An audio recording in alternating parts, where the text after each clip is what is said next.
নিজেকে ইতিহাসের কালপ্রিট বানাতে যাচ্ছেন।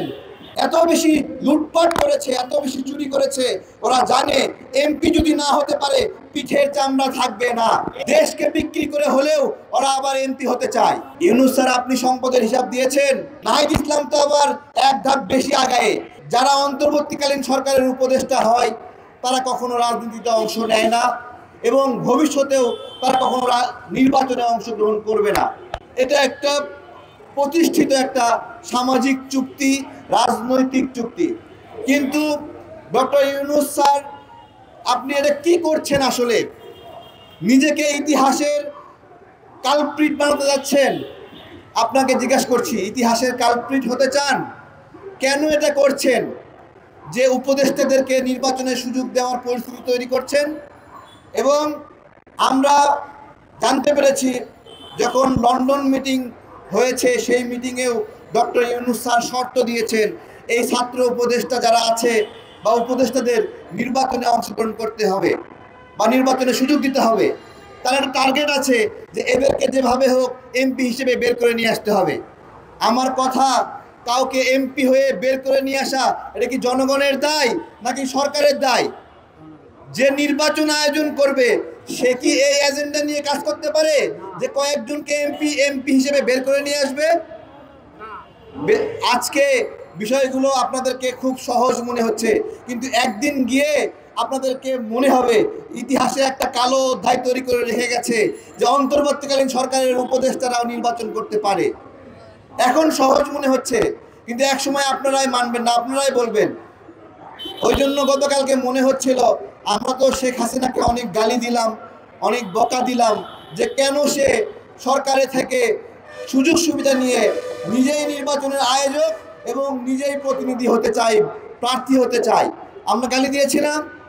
আজকে আমার উপদেষ্টাদেরকে আমার বলতে ইচ্ছা, আপনাদের শেখ হাসিনা হওয়ার শখ জাগছে? আপনারা শেখ হাসিনা হতে চান? শেখ হাসিনা যেভাবে নিজেই নির্বাচনের আয়োজক, নিজেই নির্বাচনের প্রার্থী, এটা হতে চান?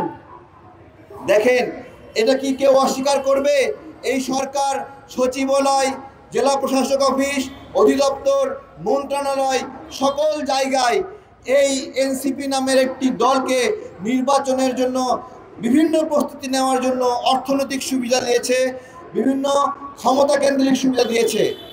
আমি আজকে বিএনপির বড় ভাইদেরকে বলবো যে কালকে যদি এনসিপি আপনাদের জোটে চলে আসে তাহলে কি এগুলো বৈধ হয়ে যাবে?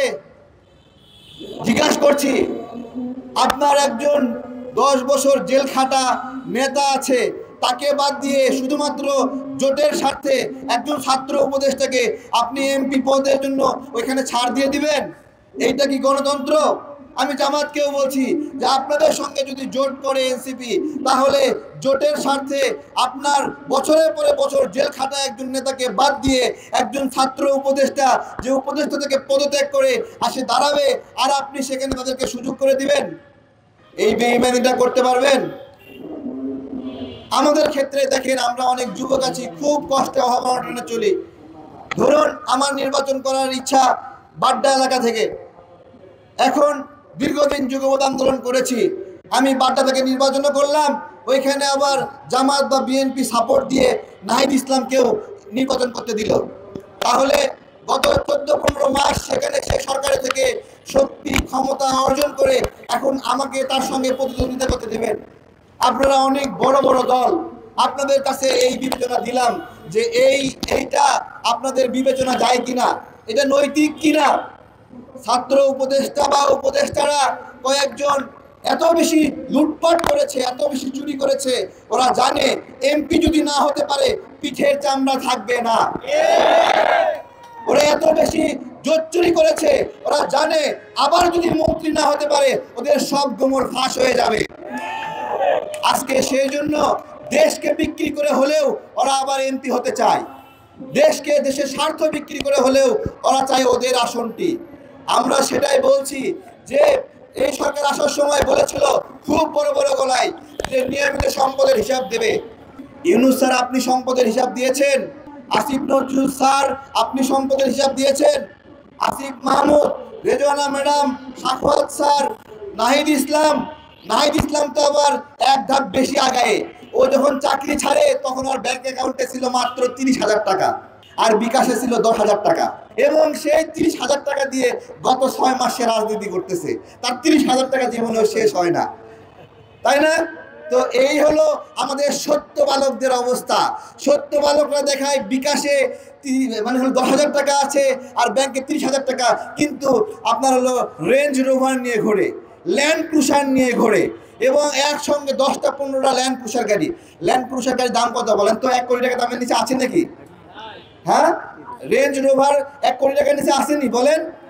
দেখেন, তাহলে এরা বলতেছে এরা হলো সত্য বালক, কিন্তু সত্য বালকের পিছনের অন্ধকার জগৎটাকে একটু দেখবেন আপনারা। দেশে দেশে সবার সাথে দ্য নিউজ।